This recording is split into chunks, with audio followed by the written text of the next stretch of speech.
tell them their responsibilities and duties as a government to attract investors. When we came to this Honourable House and we compulsory acquired Half Moon Bay, the Honourable Member for St. Philip South, he went on Observer Ridge and he castigated me. You did? You did? And you said the government had no moral authority, no moral right to compulsory acquire and expropriate a foreigner's lands. What are you doing today? You're doing the same thing. You're doing the same thing that we did when we were in government.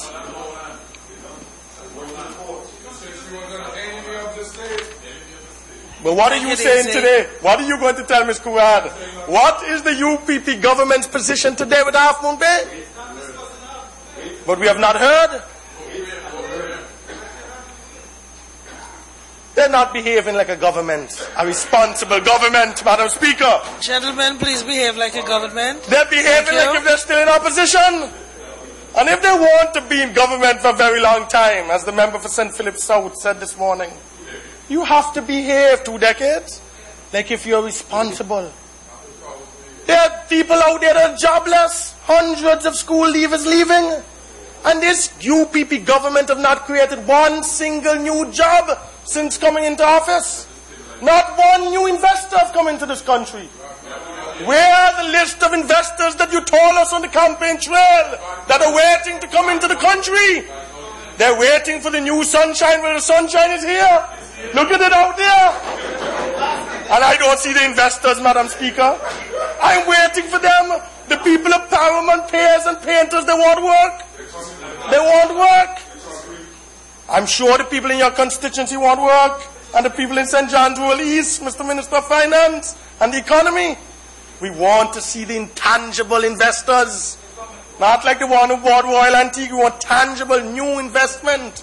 New blood into the country that's going to create new wealth. Going to expand our tourism plant and create new jobs for our people. Madam Speaker, I just want to touch briefly on Dato Tan Kehak, because much have been said that the previous government and members of the previous government were in cahoots with Dato Tan. When the former Minister of Tourism, Mr. Malwin Joseph, travelled with former Ambassador James Thomas to Kuala Lumpur, is irrelevant whether they love me, everybody can't love me. You love me, and that's important.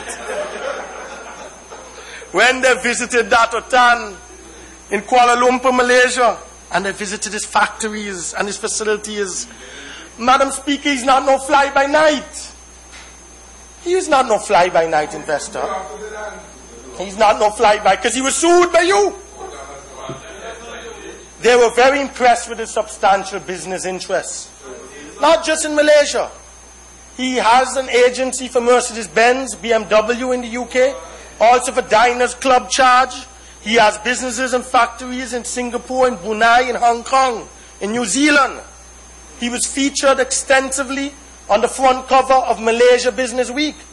He's no fly-by-night investor. He was prepared to put his money and to raise the necessary financing, which he had financiers. Madam Speaker, we knew him to be a serious businessman.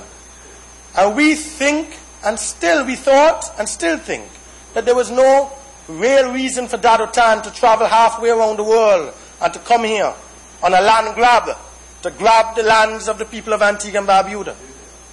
Well, he did that. He did that because you sued him. You caused him to hold on to that land. You caused him to be in breach of the agreement.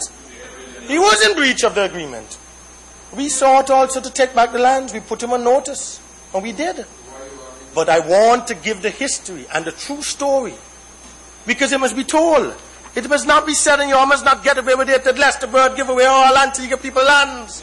1,500 acres for peppercorn rent. I have to defend him. He's a former Prime Minister and my political leader. Madam Speaker, at the pain of sounding repetitious, this government, Madam Speaker, who was then opposition, was trigger happy, and they're still trigger happy today. When they sued the Attorney General then, the Honorable Lester Bird then, and Dato Tan Kehak. And, Madam Speaker, the agreement that was signed in 1997, the Court of Appeal held that the declarations that the Honorable Baldwin Spencer sought then were not justified. He held that the case that was brought against the Attorney General and Dato' Tan was unconstitutional, illegal, and null and void, and that the Bill Asian Village Antigua Development Act 1997 was ultra vires the powers of the legislation. It was not ultra vires. They were arguing that it was.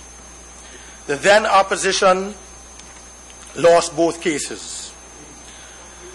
Madam Speaker, the Asian Village project was doomed from the beginning.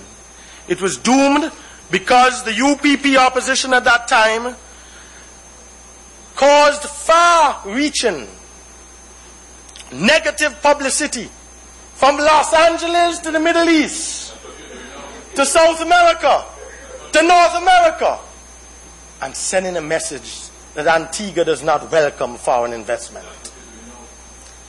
We are not doing that. We are always pro-investor and investor-friendly.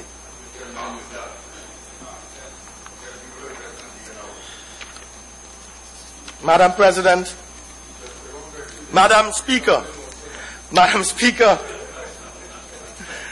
any action to repeal the laws will further aggravate the government of Antigua and Barbuda's position. It will not demonstrate good faith on the part of the government. It will not benefit the government. I am saying there's another way to do it, man.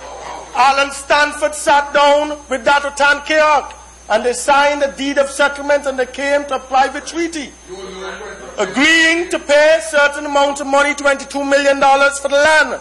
I am not saying that I want to see Dato' Tan Keok get $22 million US for the land, but I'm saying if that is the quickest, if that is the best, if that is the position that we can, that is reasonable, that can be done, so that the people can start getting investment into the country. $500 million US? You going to turn a blind eye to $500 million US in investment? Alan Stanford committed to pay $1 million US, $2.7 million a month, flat fee in taxes per month to the consolidated fund.